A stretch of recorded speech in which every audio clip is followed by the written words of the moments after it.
मी Santosh Mane, retired PMPL अधिकारी. आमचा विषय असा आहे की PMPLमध्ये जे सेवानिवृत्त कर्मचारी झालेले आहेत हे 1996 पासून न्यायालयामध्ये पेन्शन शासनाच्या धर्तीवर मिळावी म्हणून औद्योगिक न्यायालयामध्ये गेले होते. 2013मध्ये कामगारांच्या बाजूने पेन्शन देण्याबद्दलचा निकाल लागल्यानंतर माननीय प्रशासन उच्च न्यायालयामध्ये गेल्यानंतर मागच्या महिन्यामध्ये उच्च न्यायालयाने शासनाच्या धर्तीवरती पेन्शन देण्याबद्दलचा निर्णय घेतलेला आहे आणि त्याची अंमलबजावणी 6 महिन्यामध्ये करावी असा निर्णय उच्च न्यायालयाने दिलेला आहे. त्या अनुषंगाने आम्ही आता विनंती करायला आलेलो आहे. माननीय आयुक्त साहेब, माननीय महापौर साहेब, माननीय स्टँडिंग चेअरमन आणि माननीय महासंघाचे अध्यक्षांना विनंती करायला आलो की त्या पद्धतीने CMDने त्याची अंमलबजावणी उच्च न्यायालयाच्या आदेशाप्रमाणे करावी ही विनंती करण्याकरता आम्ही आलेलो आहे.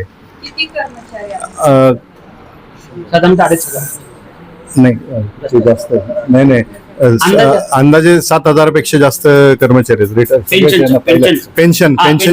पेन्शनचे 10,000 पेक्षा जास्त कर्मचारी आहेत. नाही ते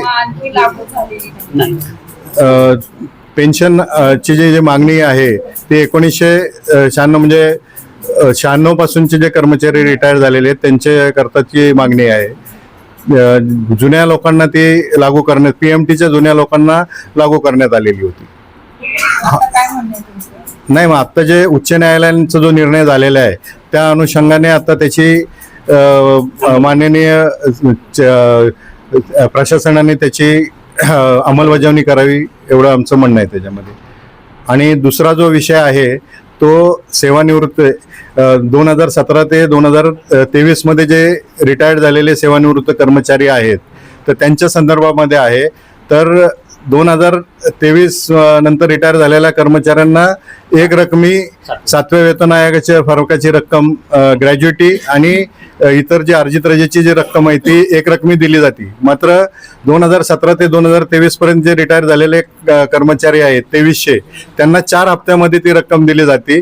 आज 2017ला रिटायर झालेल्या कर्मचाऱ्याचं वय 65च्या जवळपास आहे आणि 58 वर्षे जो 2023 नंतर रिटायर झालेल्या कर्मचाऱ्याचं वय हे 58 आहे. आणि त्यापैकी जवळजवळ 400 कर्मचाऱ्यांचे मृत्यू झालेले आहेत. आणि आता बाकीच्या उर्वरित कर्मचाऱ्यांची अवस्था आम्हाला पेन्शन 2 ते 3 हजार रुपयेच मिळत असल्या कारणाने आर्थिक परिस्थिती आणि शारीरिक परिस्थिती सुद्धा खूप म्हणजे जिकरीची झालेली, जगणं जिकरीचं झालं असल्या कारणाने या 2023 जे कर्मचारी आहेत 2300 कर्मचाऱ्यांना जी उरलेली रक्कम आहे ती एक रकमी मिळावी ही एक मागणी आम्ही आता माननीय महापौर साहेब, स्टँडिंग चेअरमन साहेब आणि आयुक्त साहेबांना आणि आपले अध्यक्ष आहेत महासंघाचे त्यांना विनंती करायला आलेलो आहे. कारण खरोखरच जे सेवानिवृत्त कर्मचाऱ्यांची अवस्था खूप दयनीय झालेली आहे.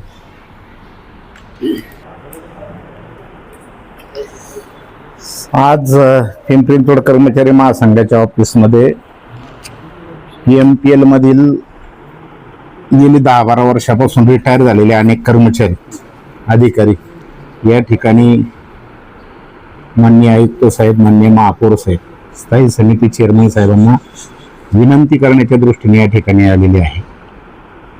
PMPL कर्मचाऱ्याची पूर्वी जी PMT ही संस्था होती या संस्थेमध्ये कराराप्रमाणे पगार आणि कराराप्रमाणे अनेक गोष्टी देण्याच्या प्रथा पद्धती होत्या. त्या पद्धतीने पूर्व PMTच्या कर्मचाऱ्यांना यापूर्वी त्याच खात्याने पेन्शन लागू करण्याचा निर्णय कराराप्रमाणे घेतलेला होता. आणि सदरचा निर्णय मधल्या काळामध्ये संस्थेने बंद केल्यामुळं अनेक कर्मचारी या संदर्भामध्ये कोर्टात याचिका कर्मचाऱ्यांच्या वतीने सादर करण्यात आली होती आणि त्या याचिकेमध्ये कर्मचाऱ्यांचा विजय झालेला आहे. हायकोर्टाने असा निर्णय दिलेला आहे की सरसकट सगळ्या कर्मचाऱ्यांना त्या कराराप्रमाणे लाभ देण्यात यावा. आजची जर परिस्थिती PMPLची पाहिली तर PMPLचा माझा कर्मचारी रिटायर झाल्यानंतर त्याला 2 ते 2,500 3,000 रुपये महिन्याला पेन्शन मिळते. सध्या त्याच्यामध्ये दुधाचं बिल भागवणं सुद्धा शक्य नाही अशी एकंदरीत परिस्थिती आहे.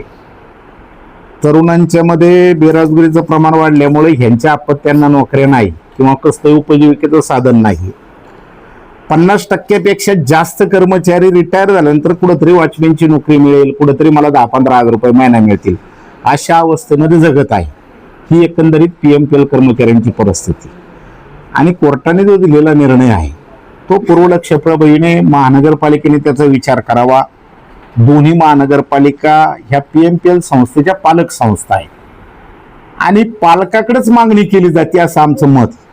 शहराला चांगल्या प्रकारची वाहतूक सेवा देत असताना जगामध्ये देशामध्ये कुठलीही वाहतूक संस्था प्रॉफिटमध्ये नाही हे आम्हालाही माहिती आहे. परंतु शहरातल्या नागरिकांना ही वाहतूक संस्था देत असताना, सेवा देत असताना ती प्रॉफिटमध्ये आहे का लॉसमध्ये आहे याचा विचार कर्मचाऱ्यांना करण्याची गरज नाही, त्याचा विचार नेते मंडळींनी केला पाहिजे. आमचं तर असं मत आहे की शहरातल्या नागरिकांना फ्रीमध्ये सेवा दिली तरी आमची काय हरकत नाही. आम्हाला 8 तासाची ड्युटी करायची असती, या महागाईला सामोरं जायचं असतं. रिटायर झाल्यानंतर अनेक कर्मचाऱ्यांच्या अनेक समस्या आहे, त्या समस्या सोडवायच्या असतात. आणि याच्याकरता पुणे महानगरपालिकेचे आयुक्त असतील, पुणे महानगरपालिकेचे महापौर, स्थायी समिती चेअरमन, पक्षनेता, विरोधी पक्षनेता, तसेच पिंपरी चिंचवड महानगरपालिकेचे आयुक्त, महापौर साहेब, विरोधी पक्षनेते, स्थायी समिती चेअरमन, उपमहापौर या सर्वच पदाधिकाऱ्यांना पिंपरी चिंचवड कर्मचारी महासंघाच्या वतीने आम्ही विनंती करतो की हायकोर्टामध्ये कर्मचाऱ्यांच्या बाजूने पेन्शन देण्याबाबतचा निर्णय झालेला आहे.